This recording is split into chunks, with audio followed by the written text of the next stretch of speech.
আসসালামু আলাইকুম, ইসমত মিলি স্বাগত জানাচ্ছি এনটিভির সকালের খবরে। ক্রাউন সিমেন্ট শিরোনাম দেখছিলেন, এবার পুরো খবর।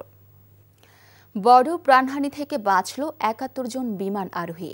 শুক্রবার কক্সবাজার থেকে ছেড়ে আসা বাংলাদেশ বিমানের একটি ফ্লাইটের চাকা খুলে নিচে পড়ে যায়। পরে রাজধানীর শাহজালাল আন্তর্জাতিক বিমানবন্দরে নিরাপদে অবতরণ করেন বিমানটি।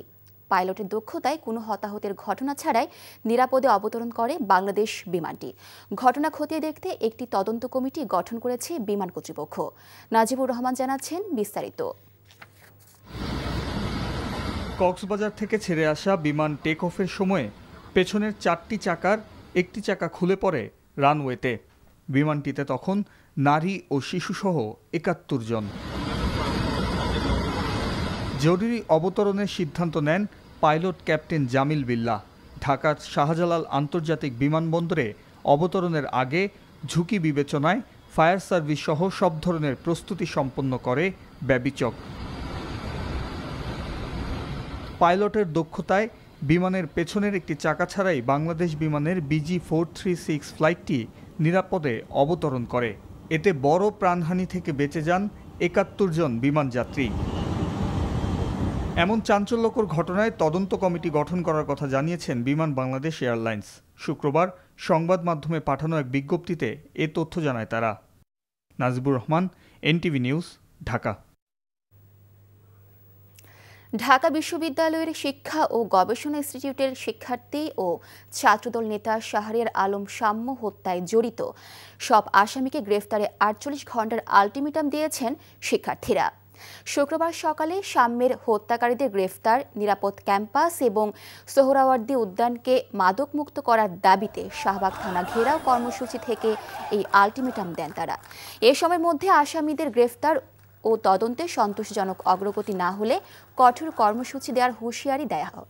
সাম্যের সহপাঠী ও শিক্ষকদের অভিযোগ, শুরু থেকে তদন্ত ও দোষীদের গ্রেফতারে অবহেলা করা হচ্ছে।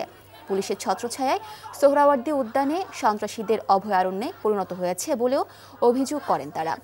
এ সময় সাম্যের হত্যাকাণ্ড নিয়ে রাজনীতি না করার আহ্বান জানান শিক্ষার্থীরা। থানার পাশে এত বড় একটা মাদকের সিন্ডিকেট কিভাবে চলে? তো শাহবাগ থানা এই কারণে একটু গড়িমসি করছে আমার মনে হয়। তাদের এই সিন্ডিকেটের সাথে একটা বড় সম্পর্ক আছে। যে খুনি তাকে আমরা আইডেন্টিফাই করে তারপরে আমরা সন্তুষ্ট হব, এর আগে আমরা কখনো সন্তুষ্ট হব না। যাকে তাকে ধরে 12 জন পূরণ করলে আমরা সেটা মেনে নেব না। সরকার দাবি মেনে নেয় ৩ দিন পর রাজপথ ছেড়েছেন জগন্নাথ বিশ্ববিদ্যালয়ের শিক্ষার্থীরা।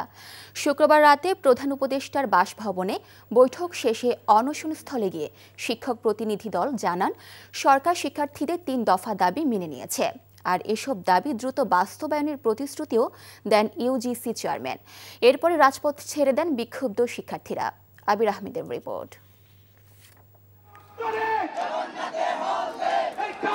আবাসন ভাতা, বাজেটে বরাদ্দ বৃদ্ধি সহ 4 দফা দাবিতে টানা 3 দিন কাকরাইল মোড়ে অবস্থান কর্মসূচি পালন করেন জগন্নাথ বিশ্ববিদ্যালয়ের আন্দোলনরত শিক্ষার্থীরা। শুক্রবার দুপুর থেকে এর সাথে যুক্ত হয় গণ অনশন কর্মসূচি।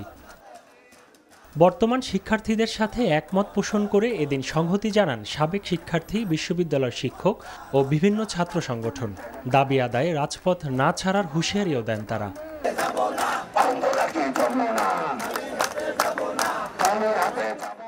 আমি মনে করি যে এর পিছনে বড় একটা কারণ হচ্ছে দাবি সিন্ডিকেট। আমাদের যে যৌক্তিক দাবিগুলো এগুলো মানতে পারতেছে না। আমরা এই পুরো পরিকল্পনাবদ্ধ হয়েছি যে আমরা দাবি আদায় না করে ফিরব না। এই সংকট উত্তরণে প্রধান উপদেষ্টার বাসভবন যমুনায় বৈঠকে বসে জগন্নাথ বিশ্ববিদ্যালয়ের শিক্ষক প্রতিনিধি দল ও ইউজিসি কর্তৃপক্ষ। এরপর বৈঠকের সারাংশ আন্দোলনরত শিক্ষার্থীদের সামনে তুলে ধরেন শিক্ষক প্রতিনিধিরা। আমরা কাজ করেছি, আমি বললাম আপনাদের হাতে রাখছি, আল্লাহর অশেষ রহমত।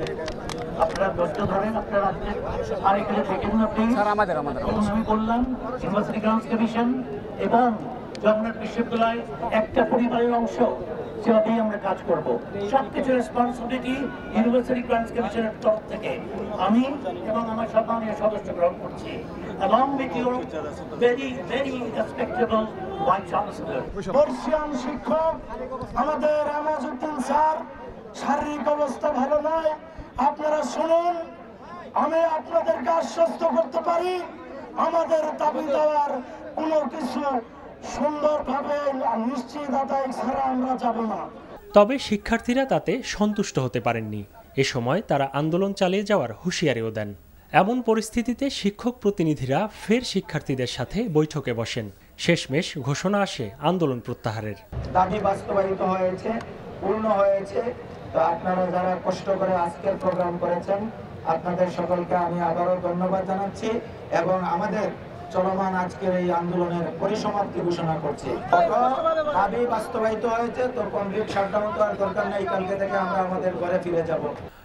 রাজপথ ছেড়ে দিলেও দ্রুত এসব সিদ্ধান্তের সঠিক বাস্তবায়ন না হলে আবারও আন্দোলনের হুঁশিয়ারি দেন শিক্ষার্থীরা। জগন্নাথ বিশ্ববিদ্যালয়ের শিক্ষার্থীরা আজকে ইউজিসির চেয়ারম্যান এবং ইউজিসির যে সদস্য তাদের উপস্থিতিতে আমরা একটা স্পষ্ট সিদ্ধান্ত পেয়েছি, যেখানে উল্লেখ করা ছিল যে আমাদের যে দাবি সেই দাবিগুলো মেনে নেওয়া হয়েছে। আমরা চাই এটা লিখিত স্টেটমেন্ট, যাতে আমাদের যে দাবিগুলো আছে এটা যাতে আমাদের কাছে প্রমাণ থাকে। জগন্নাথ বিশ্ববিদ্যালয়ের শিক্ষার্থীদের অবস্থান কর্মসূচির কারণে গেল 3 দিন প্রধান উপদেষ্টার বাসভবনের সামনের সড়কে বন্ধ ছিল যান চলাচল। সতর্ক অবস্থানে ছিলেন আইন শৃঙ্খলা বাহিনীর সদস্যরাও। আবির আহমেদ, এনটিভি নিউজ, ঢাকা।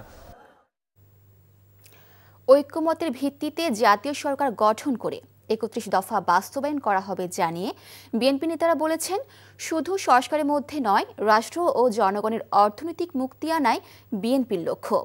যারা ডিসেম্বরের মধ্যে জাতীয় নির্বাচন আয়োজনের বিরোধিতা করছেন তারা কোন যুক্তিতে এবং কার সুবিধার্থে করছেন এমন প্রশ্ন বিএনপি নেতাদের। শুক্রবার পৃথক অনুষ্ঠানে তারা এসব কথা বলেন। হাসান মাহমুদের রিপোর্ট। মাওলানা ভাসানীর ফারাক্কা লং মার্চ দিবস উপলক্ষে আন্তর্জাতিক ফারাক্কা কমিটি কেন্দ্রীয় শহীদ মিনার প্রাঙ্গণে আয়োজন করে এই সমাবেশ। বক্তারা বলেন, ফারাক্কা লং মার্চের এত বছরেও অর্জিত হয়নি পানির ন্যায্য হিস্সা। বিগত ৪৯ বছরে আমরা কি অর্জন করেছি সেই প্রশ্নটি আজকে আমি বাংলাদেশের যারা নীতি নির্ধারক তাদের সামনে তুলে ধরতে চাই। হয়তো আমাকেও সেই প্রশ্নটি আপনারা করতে পারেন। একসাথে দল না করলেও লেবার পার্টির প্রতিষ্ঠাতা মাওলানা আব্দুল মতিনের ২৯তম মৃত্যুবার্ষিকী উপলক্ষে জাতীয় প্রেস ক্লাবে এক স্মরণ সভায় নজরুল ইসলাম খান বলেন, সবার ঐক্যমতে ডিসেম্বরেই জাতীয় নির্বাচন সম্ভব। আমরা বলেছি ডিসেম্বরের মধ্যে নির্বাচনটা হোক।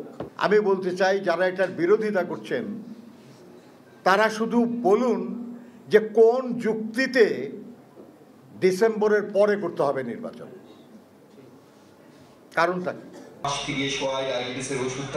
খুলনা প্রেস ক্লাব মিলনায়তনে ছাত্রদল, যুবদল, স্বেচ্ছাসেবক দলের খুলনা বিভাগীয় তারুণ্যের সেমিনারে সালাউদ্দিন আহমেদ বলেন, অর্থনৈতিক মুক্তি সংবিধানের গণতান্ত্রিক সংস্কারের উদ্দেশ্য।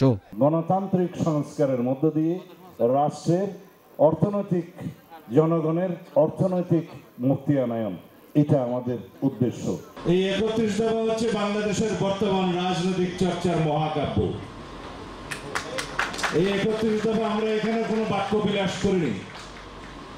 এই ৩১ দফার প্রতিটি লাইন এবং প্রতিটি শব্দ এবং ইন বিটুইন লাইনস এবং ইন বিটুইন ওয়ার্ডস আপনাদেরকে পড়তে হবে এবং বিশ্লেষণ করতে হবে। বর্তমান পরিস্থিতিতে কেউ কারো প্রতিপক্ষ নয় বলেও মন্তব্য করেন বক্তারা। ছাত্রদল, যুবদল, স্বেচ্ছাসেবক দলের বিভাগীয় সমাবেশের অংশ হিসেবে খুলনায় তারুণ্যের সমাবেশ অনুষ্ঠিত হবে শনিবার। Hasan Mahmud, NTV news, Dhaka.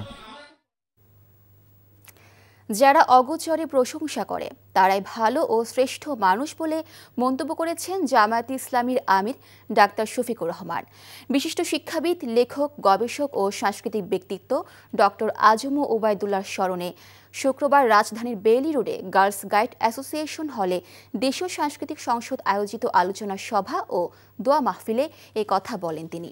পরিশ্রম ও সততায় আজম ওবায়দুল্লাহ অনুকরণীয় ব্যক্তিত্ব মন্তব্য করে ইসলামী সংস্কৃতি ও বুদ্ধিবৃত্তিক অঙ্গনে তার অভাব অপূরণীয় বলে উল্লেখ করেন ডাক্তার শফিকুর রহমান। বিশিষ্ট কবি আল মুজাহিদির সভাপতিত্বে অনুষ্ঠানে বক্তব্য দেন জামায়াতে ইসলামী ঢাকা মহানগরী দক্ষিণের আমির নুরুল ইসলাম বুলবুল, উত্তরের আমির মোহাম্মদ সেলিম উদ্দিন ও সাংস্কৃতিক ব্যক্তিরা। তিনি তার সহকর্মীদেরকে পুরোপুরি তার অন্তরের বিছানায় ধরে রাখতেন। আমি তো পারি না, যদিও পারা উচিত। তার ইন্তেকালের সাথে সাথে খুঁজছি এই জায়গায় এখন কার উপর চাপ দেব, পাচ্ছি না, এখনো পাইনি। মৎস্য ও প্রাণী সম্পদ উপদেষ্টা ফরিদা আক্তার বলেছেন, পদ্মার উজানে ভারতের দেয়া ফারাক্কাবাদ বাংলাদেশে কারবালা তৈরি করেছে, তবে পানির ন্যায্য হিস্সা আদায়ে তৎপর রয়েছে বর্তমান সরকার।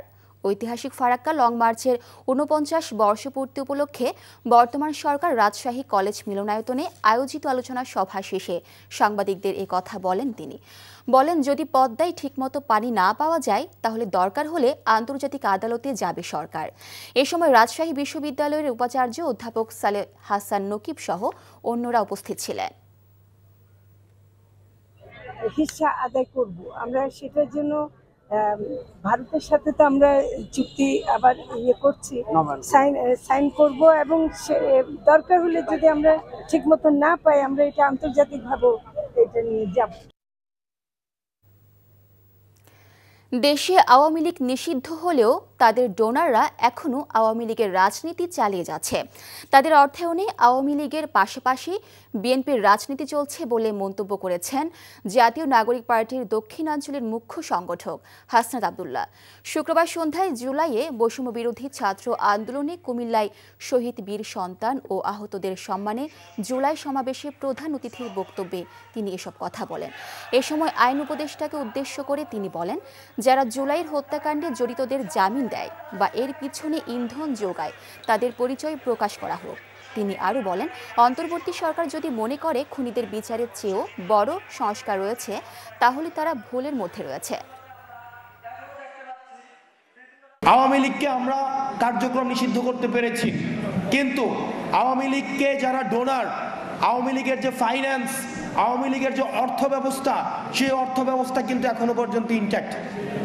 আমি যেহেতু কুমিল্লাতে আছি, কুমিল্লার অনেক উপজেলা রয়েছে, সেই উপজেলার আওয়ামী লীগের রাজনীতিও এখন আওয়ামী লীগের টাকায় চলে, বিএনপির রাজনীতিও এখন আওয়ামী লীগের টাকায় চলে।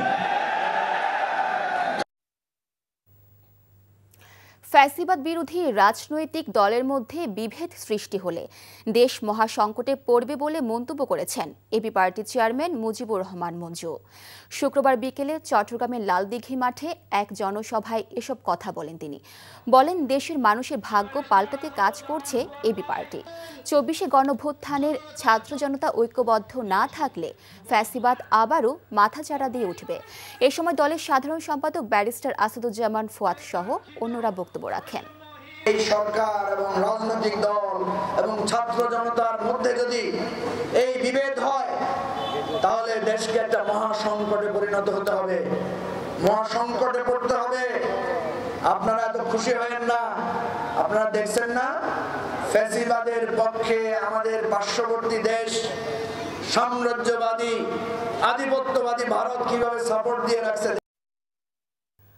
আসন্ন জাতীয় নির্বাচনে অংশগ্রহণকারী প্রার্থীদের মধ্যে জনসংখ্যার অনুপাতে শতকরা ৩৩% নারী প্রার্থী দেওয়া সহ ৩ দফা দাবি জানিয়েছে নারীর ডাকে মৈত্রী যাত্রার ঘোষণাপত্রে।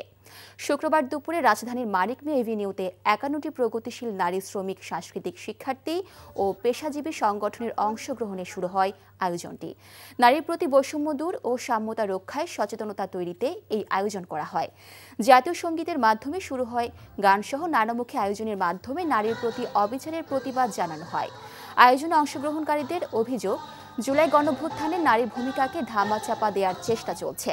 সেই সাথে বর্তমানে ধর্ম ও নারীকে মুখোমুখি দাঁড় করানোর প্রবণতা দেখা যাচ্ছে। এর বিরুদ্ধে জাতীয় ঐক্য ও সচেতনতা সৃষ্টির লক্ষ্যে এই আয়োজন বলে জানান অংশগ্রহণকারীরা। পটুয়াখালীর কুয়াকাটা ঐতিহ্যবাহী রাখাইন পাড়ায় চলছে অবৈধ বহুতল ভবন নির্মাণ। স্থানীয় বহিরাগত একটি প্রভাবশালী চক্র রাখাইনদের প্রলোভনে ফেলে ভুয়া চুক্তিপত্র তৈরি করে দখল করছে তাদের জমি।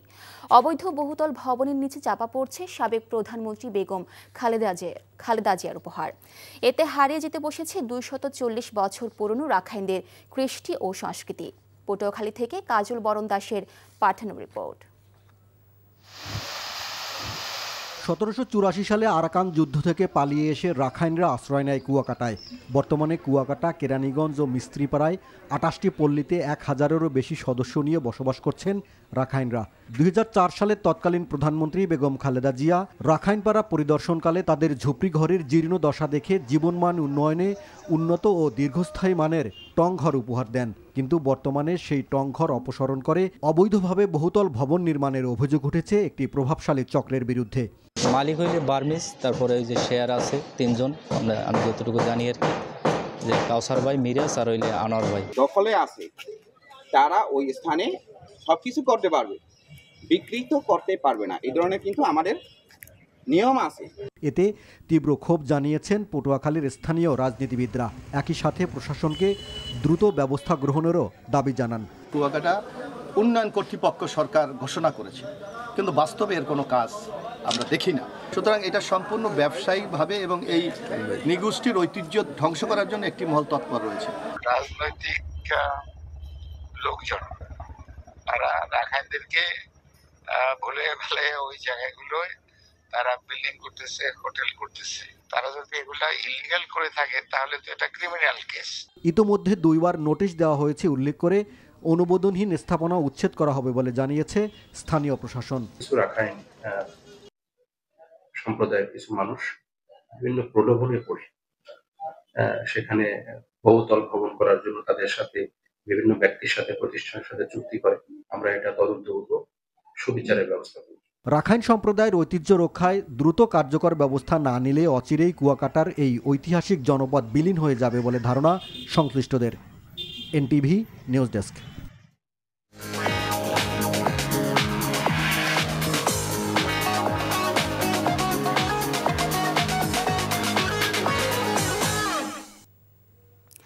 মার্কেন্টাইল ব্যাংক অর্থনীতির খবর।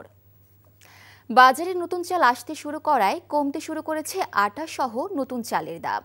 বাজারে ভোজ্য তেলের সরবরাহ স্বাভাবিক হয়েছে, তবে সপ্তাহের ব্যবধানে কিছুটা বেড়েছে ডিম ও মাংসের দাম, বাড়তি সবজির দামও। আবার কম সরবরাহের অজুহাতে প্রায় সব ধরনের মাছের দামই চড়া। আরাফাত ইসলামের রিপোর্ট। বাজারে নতুন চাল আসলে দাম কমবে, এমন আশার পালে হাওয়া লেগেছে এ সপ্তাহে। নতুন চাল বাজারে আসায় কমতে শুরু করেছে দাম, তবে তা নতুন চালের ক্ষেত্রেই। আগের বাড়তি দামেই পুরনো চাল বিক্রি হচ্ছে। যেগুলো নতুন চাউলগুলো আসছে, যেমন 28, হাস্কি 29, মিনিকেট, এগুলো নতুন আসছে চাউল, এগুলা কেজি প্রতি 4-5 টাকা কমছে। দাম বাড়ার পর স্বাভাবিক হতে শুরু করেছে সয়াবিন তেলের সরবরাহ, তবে চাহিদার তুলনায় 1-2 লিটারের বোতল কম পাওয়া যাচ্ছে। এছাড়া আলু ও পেঁয়াজের দাম স্থিতিশীল রয়েছে, বাড়তি কিছু কিছু সবজির দাম। দন্দল এগুলা 70-80 টাকা, পটল 60 টাকা কেজি, উস্তা 60 টাকা 50 টাকা কেজি, তারপরে বড়বড়ি 80 টাকা কেজি। ডজনে 5 থেকে 10 টাকা বেড়েছে ডিমের দাম। লাল ডিম 135 থেকে 140 টাকা, আর সাদা ডিম 125 থেকে 130 টাকা ডজন। ব্রয়লার মুরগির দাম স্থিতিশীল থাকলেও অন্যান্য মুরগির কিছুটা বেশি দাম। এছাড়া গরুর মাংসের দাম কেজিতে 30 থেকে 50 টাকা পর্যন্ত বেড়েছে। যত কিনে আনি সেই হিসেবে আমরা বিক্রি করি। ওখানে যদি 20 টাকা বাড়ে আমাদের এখানে 20 টাকা বাড়ে, ওখানে 20 টাকা কমলে আমাদের এখানে 20 টাকা কমে। এটাই আমরা যদি ওনাদেরকে প্রশ্ন করি, ওনারা খামারের কথা বলে যে খামারে বাড়তি, এই জন্য আমরা বাড়াইছি। আমি একটা ছোটো দোকানদার, আমার যে 8-10টা মরে, তাহলে খামারে কত মুরগি মরতেছে, তো এইসব দামটা তো বাড়বে। সামনে কোরবানি, ব্যাপারী মনে করেন কষা হয়ে গেছে, গরু বিক্রি করবো না, গরু বিক্রি করবো কোরবানিতে, যা কোরবানি দেয় তাদের কাছে গরু বিক্রি, এটার জন্য একটু দাম বেশি। নিত্যপণ্যের বাজার পরিস্থিতি নিয়ে মিশ্র প্রতিক্রিয়া ভোক্তাদের। সিন্ডিকেট ভাঙে আমরা কখনো বের হইতে পারি না। গরু মাংসটা চাইলে ওরা কমাইতে পারে দাম, কিন্তু কখনোই কমাচ্ছে না, বরঞ্চ দিন দিন আরও বৃদ্ধি পাচ্ছে। সার্বিক দিক বিবেচনাপূর্বক আমার মনে হয় বাজার ব্যবস্থা একটু মনিটরিং প্রয়োজন, যেন অন্তত আমরা মধ্যবিত্ত বা যারা নিম্নবিত্ত আছে তারা যেন একটু ভালোভাবে আসলে খেয়ে পরে বেঁচে যেতে পারে আর কি। এছাড়া ছোট বড় সব ধরনের মাছের দামই চড়া। কেজিতে 100 থেকে 200 টাকা পর্যন্ত বাড়তি দাম গুনতে হচ্ছে ক্রেতাদের। Arafat Islam, NTV news, Dhaka.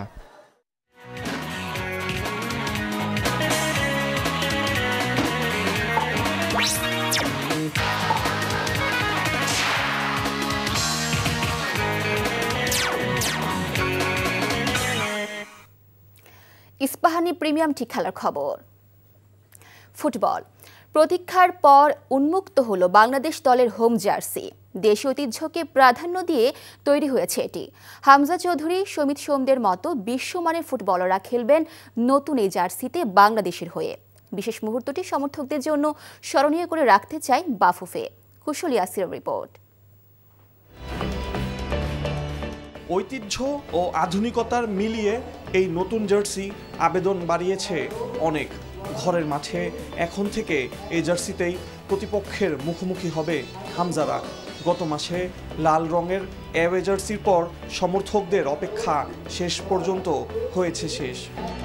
এই জার্সির কাঁধের ডিজাইনের হাতার উপরের অংশে আছে সবুজ জামদানির মোটিফে ফুটিয়ে তোলা হয়েছে দেশের জাতীয় পশু, পাখি ও মাছের চিত্র।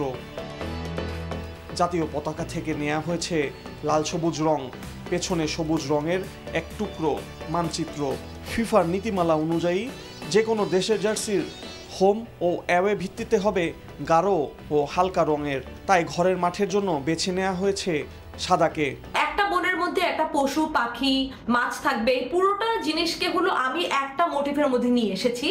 আর এটাকে হলো আমি জামদানির শেপে নিয়ে আসি, কারণ জামদানি হলো আমাদের ঐতিহ্যের একটা পার্ট, যেটা হলো মানুষ খুব সহজে এই রুটটাকে কানেক্ট করতে পারবে। নতুন জার্সি গায়ে বাংলাদেশ দল 10 জুন জাতীয় স্টেডিয়ামে খেলবে সিঙ্গাপুরের বিপক্ষে AFC এশিয়ান কাপের বাছাইয়ের। এই ম্যাচকে ঘিরে ব্যাপক প্রস্তুতি নিয়েছে ফুটবল ফেডারেশন। আমি আশা করি এটা খুব প্রাণবন্ত ম্যাচ হবে এবং এই ম্যাচে আরও বেশ কিছু ইন্টারেস্টিং সারপ্রাইজ থাকবে, যেটা দেশবাসী হয়তো পছন্দ করবেন। আর ন্যাশনাল স্পোর্টস কাউন্সিল ওরা তো স্টেডিয়ামটা রেডি করে দিয়েছে, আমি তাদেরকে আন্তরিক ধন্যবাদ জানাই। এবং এটার পরে জাতীয় স্টেডিয়াম যদি ফ্লাড লাইট আমরা চালু করে সন্ধ্যায় ফুটবলটাকে নিতে পারি, দেখবেন ফুটবল অনেক প্রাণবন্ত হয়ে উঠবে। আসন্ন হোম ম্যাচ নিয়ে সমর্থকদের আগ্রহের প্রতিদান দিতে চায় দেশের ফুটবলের সর্বোচ্চ সংস্থা। কুশল ইয়াসির, NTV নিউজ, ঢাকা। এ ছিল সকালের খবরে। এই খবরের ভিডিও সহ আপডেট জানতে ভিজিট করুন NTV অনলাইন www.ntvbt.com। এছাড়াও NTVর জনপ্রিয় সব অনুষ্ঠান ও খবরের আপডেট জানতে ভিজিট করুন আমাদের ইউটিউব ও ভেরিফাইড ফেসবুক পেজে। ধন্যবাদ সবাইকে।